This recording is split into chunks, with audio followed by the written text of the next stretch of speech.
যা হতে চলেছে তাতে লাখ লাখ কর্মচারীর জীবন বদলে যেতে পারে।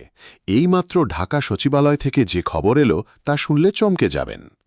নবম জাতীয় বেতন কমিশনের প্রস্তাব নিয়ে সচিব কমিটির কাজ শেষের পথে। কিন্তু এখানেই শেষ নয়, আসল নাটক এখনও বাকি।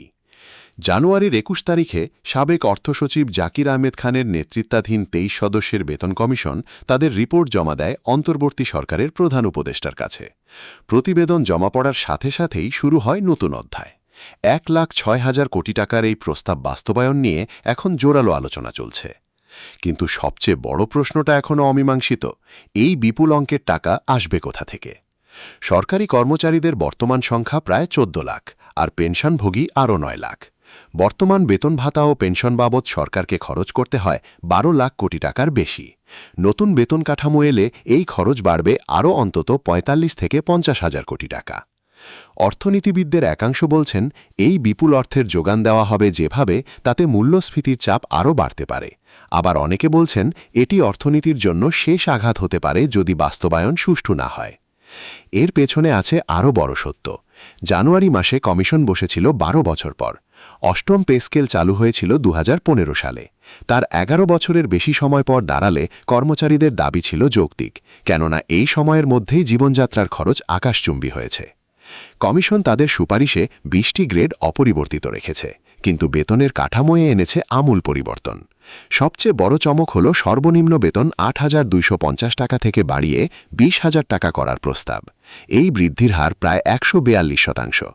বিপ্লব ঘটানো এই প্রস্তাবে নিম্ন গ্রেডের কর্মচারীদের মুখে হাসি ফুটেছে।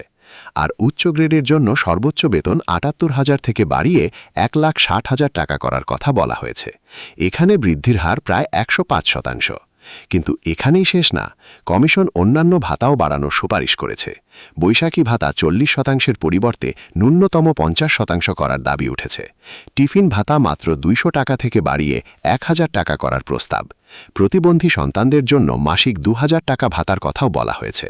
প্রস্তাবিত বেতন কাঠামোয় সর্বনিম্ন ও সর্বোচ্চ বেতনের অনুপাত দাঁড়িয়েছে ১ থেকে ৮। আগে এই অনুপাত ছিল ১ থেকে ৯.৫ ভাগ। এখন শুনুন আসল কথা। সচিব কমিটি ইতিমধ্যে পর্যালোচনা শেষ করে ফেলেছে। প্রধানমন্ত্রীর অর্থ ও পরিকল্পনা উপদেষ্টা অধ্যাপক রাশেদ আল মাহমুদ তিতুমির জানিয়েছেন, প্রক্রিয়া অনুযায়ী কমিটির সুপারিশের ভিত্তিতেই আগামী সিদ্ধান্ত নেওয়া হবে। কিন্তু সরকারি সূত্র বলছে, এপ্রিলের শেষ সপ্তাহে যা ঘটছে তা আগের সব ধারণাকে উল্টে দিতে পারে। কেননা সরকারের কাছে এখন দুই পথ খোলা। প্রথম পথ জুলাই মাসের প্রথম দিন থেকে পুরো কাঠামো চালু করা, আর দ্বিতীয় পথ অগাস্টে নতুন বাজেটে বরাদ্দ রেখে ধাপে ধাপে বাস্তবায়ন করা। কিন্তু সবচেয়ে বড় কথা এখনও বলা হয়নি। সচিব কমিটির পর্যালোচনায় ৩টি ভিন্ন মত সামনে এসেছে। একদল বলছেন, বর্তমান ২০টি গ্রেড অপরিবর্তিত রেখে কেবল বেতন ভাতা বাড়ানো হোক। অপর দল চান গ্রেড সংখ্যা কমানো হোক, ১৬টিতে নামিয়ে আনার প্রস্তাব করেছেন তারা। আর তৃতীয় দল তো আরও কট্টর, তারা চান বেতনের বৈষম্য দূর করতে গ্রেড সংখ্যা এনে ফেলা হোক মাত্র ১৪টিতে। এরপর যা হলো তা আরও চমকপ্রদ। সম্প্রতি সুপ্রিম কোর্ট একটি গুরুত্বপূর্ণ রায় দিয়েছে। নতুন পে স্কেলের আওতায় সময়কালীন উচ্চ গ্রেড সুবিধা নিয়ে কোর্ট বলেছে, একাদশ বছরে প্রথম ও সপ্তদশ বছরে দ্বিতীয় উচ্চ গ্রেড পাওয়ার অধিকার কর্মচারীদের আছে।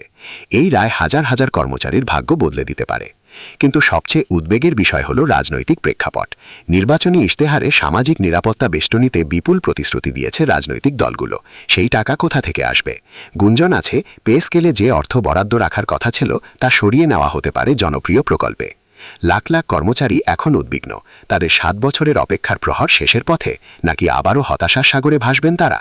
দ্রুতই মন্ত্রিসভার বৈঠকে এই বিষয়ে চূড়ান্ত সিদ্ধান্ত আসার কথা। আরেকটি গুরুত্বপূর্ণ খবর হচ্ছে, সরকারি মাধ্যমিক বিদ্যালয়ের কর্মচারীরা ইতিমধ্যে ২ ঘণ্টার কাজ বিরতি কর্মসূচি পালন করেছেন। সচিবালয়ের কর্মচারীরাও ৯ দফা দাবিতে বিক্ষোভের ডাক দিয়েছেন। তারা স্পষ্ট জানিয়ে দিয়েছেন, মার্চের মধ্যে কোনো দৃশ্যমান পদক্ষেপ না এলে কঠোর কর্মসূচি দেওয়া হবে। তাই বন্ধুরা, পরিস্থিতি এখন অত্যন্ত গতিশীল।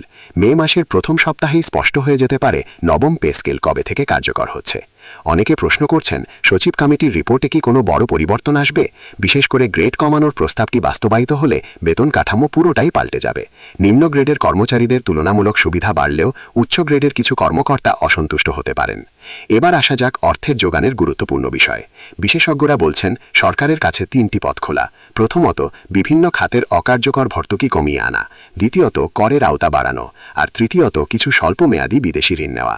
এই ৩ পথের কোনটি বাছে নেবে সরকার, সেটাই এখন দেখার বিষয়। আরেকটি চমক আছে, কমিশনের প্রস্তাব অনুযায়ী পেনশনভোগীদের জন্য বড় সুখবর রয়েছে।